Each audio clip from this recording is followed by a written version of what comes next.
আমাৰ 6 নম্বৰত আছে 8/3 হৰণ 9/5 তে আমাৰ 8/3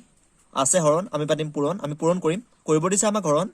কিন্তু আমি কৰিম পূৰণ কিন্তু আমি 9/5 হৰণহে কৰিব দিছিলে পূৰণ কৰিব দিয়া নাই কিন্তু আমি যেটো পূৰণ কৰিম ইয়াৰ প্ৰতিক্ৰমেৰে পূৰণ কৰিব লাগিব গতিকে ইয়াৰ প্ৰতিক্ৰম হ'ব 5/9 তে আমাৰ কোনো কাকোৱে কোনো হৰণ নাযায় গতিকে আমি 8 পাছে পূৰণ কৰিম 8 5 গুণ 45 8 5 40 3 গুণ 27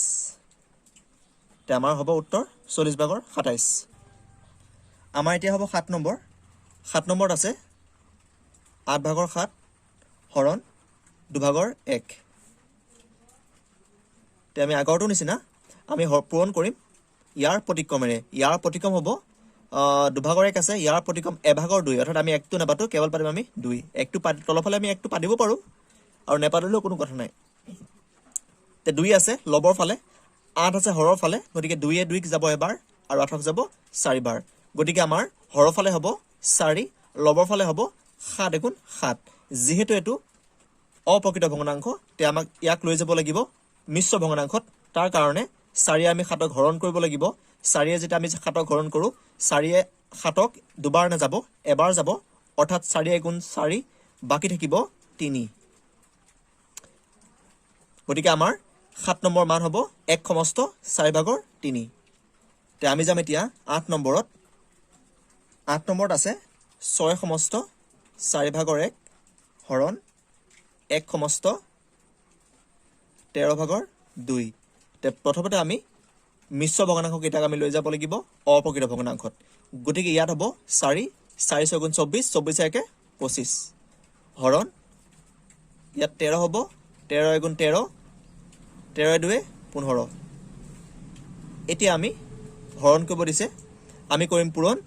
কৰিবৰ কাৰণে ইয়াৰ প্ৰতিক্ৰমেৰে পূৰণ কৰিব লাগিব আৰু ইয়াৰ প্ৰতিক্ৰম হ'ব 15/13 তে আমি দেখিলো যে 25 টো আছে লবৰ ফালে 15 আছে হৰৰ ফালে 25 আৰু 15ক 5ৰে হৰণ যায় 5ৰে যাব 25ক 5 বাৰ আৰু 15ক যায় 3 বাৰ আৰু কোনো কাকো হৰণ নাযায় গতিকে আমাৰ হৰৰ ফালে হ'ব 4 3 গুণ 12 আৰু 5 13 গুণ 65 গতিকে এটো আছে অপ্ৰকৃত ভগ্নাংশ আমি ইয়াক লৈ যাব লাগিব মিশ্ৰ ভগ্নাংশত মিশ্ৰ ভগ্নাংশ নিবলৈ হলে আমি 12ৰে 65 হৰণ কৰিব লাগিব যেহেতু আমি গম পালো 12ৰে 65 5 বাৰ যায় অৰ্থাৎ 12 5 গুণ 60 বাকি থাকে 5 5ক 12ৰে হৰণ নাযায় কাৰণে 5টো এৰ ওপৰ ফালে হ'ব আৰু 12টো হ'ব তলৰ ফালে গতিকে আমাৰ 8 নম্বৰ উত্তৰ হ'ব 5/12/5 এতিয়া আমাৰ 4 নম্বৰ শেষৰটো আছে 9 নম্বৰ 9 আছে 5/7/4 হৰণ 1/10/3 যেহেতু মই 8টা অংক তোমালোকক কৈ দিলো গতিকে তোমালোকে লাষ্টৰ অংকটো নিজে কৰিবলৈ চেষ্টা কৰিবা আৰু মই 4 নম্বৰ যি 8টা অংক কৰি দিলো তাত যদি অসুবিধা হয় যদি বুজি পোৱা নাই তেনেহলে মোক জনাবা পিছত মই আকৌ পুনৰ বুজাবলৈ চেষ্টা কৰিম গতিকে আমাৰ হ'ব এতিয়া 5 নম্বৰ 5 নম্বৰত আছে দুটা সংখ্যাৰ পূৰণফল 24/4/3 মানে দুটা সংখ্যা পূৰণ কৰিলে 24/4/3 পোৱা যায় ইয়াৰে এটা মানে যি দুটা সংখ্যা পূৰণ কৰিলে 24/4/3 হয় সেই এটা সংখ্যা দিয়া আছে 1/8/3 আনটো সংখ্যা উলিয়াব দিছে তে আমাক কৈ দিছিলে যে দুটা সংখ্যাৰ পূৰণফল 24/4/3 অৰ্থাৎ দুটা সংখ্যা পূৰণ কৰিলে এটো পোৱা যায় কি যি দুটা সংখ্যা পূৰণ কৰি এটো পোৱা যায় তাৰে এটা দিয়া আছে এটো আমাক আনটো উলিয়াব দিছে অৰ্থাৎ এটো সংখ্যা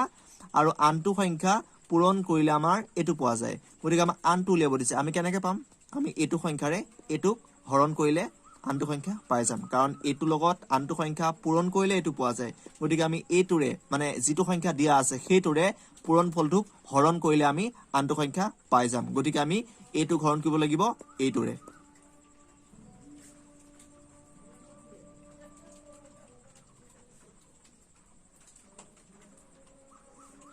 দিয়া আছে দুটা সংখ্যাৰ পূৰণফল 24/4/3 ইয়াৰে এটা আছিলে 1/8/3 গতিকে আমাক আনটো সংখ্যা উলিয়াব দিছিলে গতিকে আনটো সংখ্যা আমি পাম 24/4/3 1/8/3 হৰণ গতিকে আমি আগৰ নিচিনা প্ৰথমতে আমি হৰণ আছে আমি পূৰণ কৰিম প্ৰথমতে আমি লৈ যাব লাগিব অপ্ৰকৃত ভগ্নাংশত হৰণ হ'ব 4 আৰু লগত হ'ব 4 লগত 24 পূৰণ কৰিব লাগিব তাৰ লগত 3 যোগ কৰিব লাগিব অৰ্থাৎ 24 লগত যদি 4 পূৰণ কৰো হ'ব 96 তাৰ লগত 3 যোগ কৰিলে হ'ব 99 99/4 ইয়াত হৰণ আছে আমি পাতিম পূৰণ আমি পূৰণ কৰিম আগৰ নিচিনা হৰণ কৰিলে আমি হৰণ কৰিব লাগিলে আমি পূৰণ কৰিম আৰু ইয়াৰ প্ৰতিক্ৰমেৰে পূৰণ কৰিব লাগিব অৰ্থাৎ ইয়াৰ প্ৰতিক্ৰম হ'ব 11/8 তে আমাৰ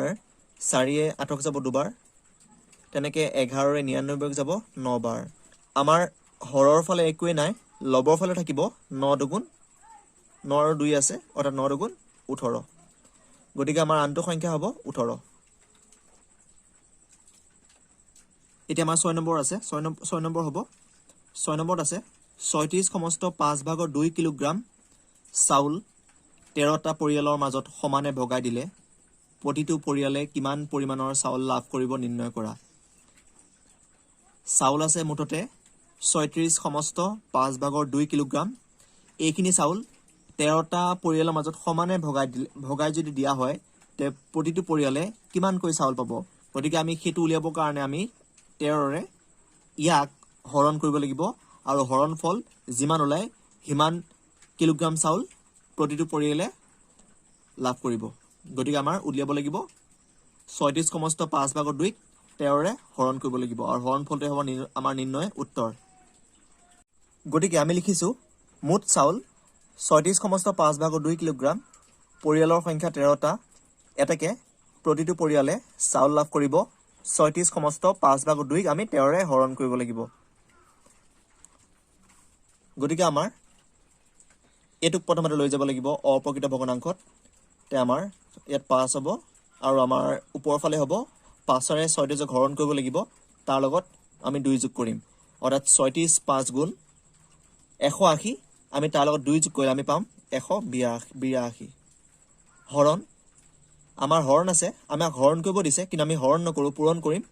কিন্তু আমাক 13ৰে হৰণ কৰিব দিছে যদি পূৰণ কৰো 13ৰে পূৰণ কৰিলে নহব 13ৰ প্ৰতিক্ৰমেৰে পূৰণ কৰিব লাগিব আগৰ নিচিনা গতিকে 13ৰ প্ৰতিক্ৰম হ'ব 13/1 কাৰণ ইয়াৰ লবৰ ফালে আছে 13 আৰু হৰৰ ফালে আছে 1 এতিয়া হৰৰ ফালৰটো যাব লবত আৰু লবৰ ফালটো যাব হৰত গতিকে আমাৰ 182 সমস্ত 5/182 13/1ৰে আমাক হৰণ কৰিব লাগিব গতিকে আমি প্ৰথমতে চাব লাগিব 13ৰে 182 হৰণ যায় নেকি 13ৰে 182 হৰণ যায় কাৰণ 13 × 13 বাকি থাকিব 5 ইয়াত আছে 2 অৰ্থাৎ 52 হ'ব 13 4 গুণ 52 গতিকে আমাৰ 13ৰে হৰণ যাব 13 × 13 বাকি আছে 5 52 13 4 গুণ 52 তেনেকে আমাৰ 5ৰে 14 হৰণ নাযায় গতিকে আমাৰ লবৰ ফালে থাকিব 5 হৰৰ ফালে থাকিব 5 আৰু লবৰ ফালে থাকিব 14 যেহেতু অপ্ৰকৃত ভগ্নাংশ আমি লৈ যাব লাগিব মিশ্ৰ ভগ্নাংশত অৰ্থাৎ 5ৰে 14 হৰণ কৰিব লাগিব 5ৰে 14 দুবাৰ যাব 5 দুগুণ 10 বাকি আছে 4 5ৰে 4 হৰণ নাযায় গতিকে 4টো হ'ব ওপৰৰ ফালে আৰু 5টো হ'ব তলৰ ফালে আমি যেহেতু উলিয়াই আছো চাউলৰ পৰিমাণ গতিকে আমাৰ চাউলৰ পৰিমাণত থাকিব কিলোগ্ৰাম অৰ্থাৎ প্ৰতিটো পৰিয়ালে চাউল পাব 2 সমস্ত 5/4 কিলোগ্ৰাম আমাৰ এতিয়া হ'ব 7 নম্বৰ 7 নম্বৰত আছে 12 সমস্ত 2/1 কিলোগ্ৰাম আলুৰ দাম 131 সমস্ত 4/1 টকা হলে 1 কিলোগ্ৰাম আলুৰ দাম কিমান হ'ব নিৰ্ণয় কৰা অৰ্থাৎ 12 সমস্ত 2/1 কিলোগ্ৰাম আলুৰ দাম 131 সমস্ত 4/1 টকা গতিকে আমাক লাগে মাত্ৰ 1 কিলোগ্ৰাম আলুৰ দাম যেহেতু ইমান কিলোগ্ৰামৰ দাম ইমান টকা গতিকে 1 কিলোগ্ৰামৰ দাম হ'ব আমি এটোৰে হৰণ কৰিব লাগিব অৰ্থাৎ 131 সমস্ত 4/1ক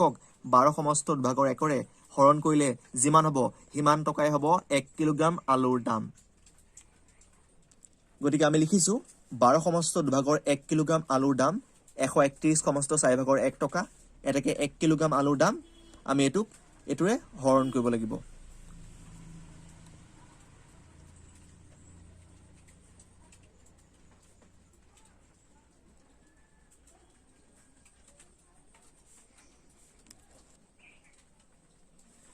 চাৰি লগত যদি 131 পূৰণ কৰো তে আমি পাম 524 তাৰ লগত 1 যোগ কৰিলে আমি পাম 525 হৰণ 2 12 × 24 24 1 25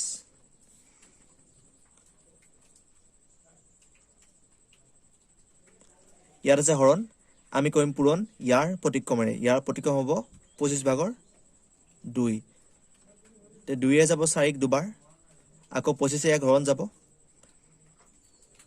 25 1 যদি আমি যদি হৰণ কৰোঁ 25 5ক হৰণ নাযায় 52 আছে 25 52ক 25 দুগুণ 50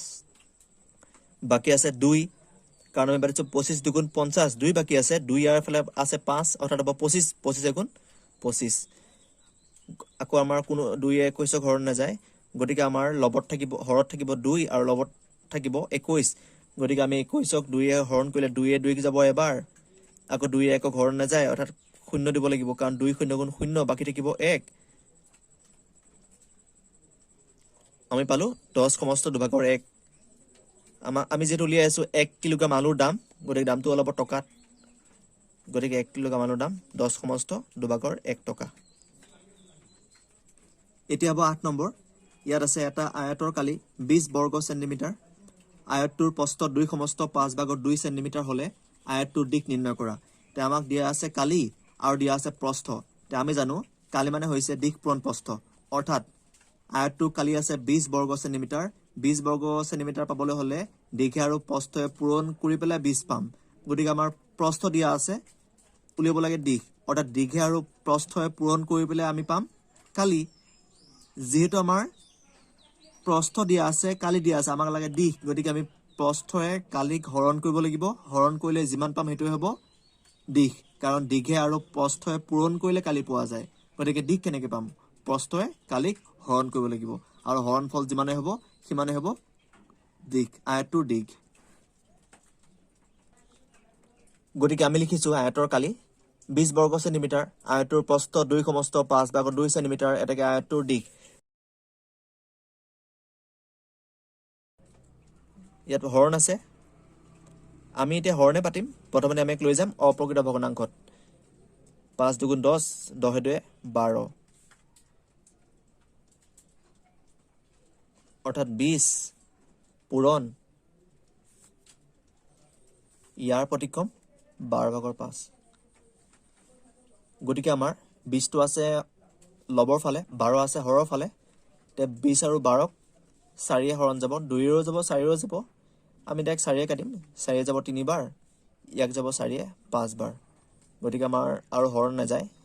লবৰ হৰৰ ফালে হ'ব 3 আৰু লবৰ ফালে হ'ব 5 5 গুণ 25 তে 3 আমাৰ এটো আছে অপ্ৰকৃত ভগ্নাংশ লৈ যাব লাগিব মিশ্ৰ ভগ্নাংশ 3 এ হৰণ কৰিব লাগিব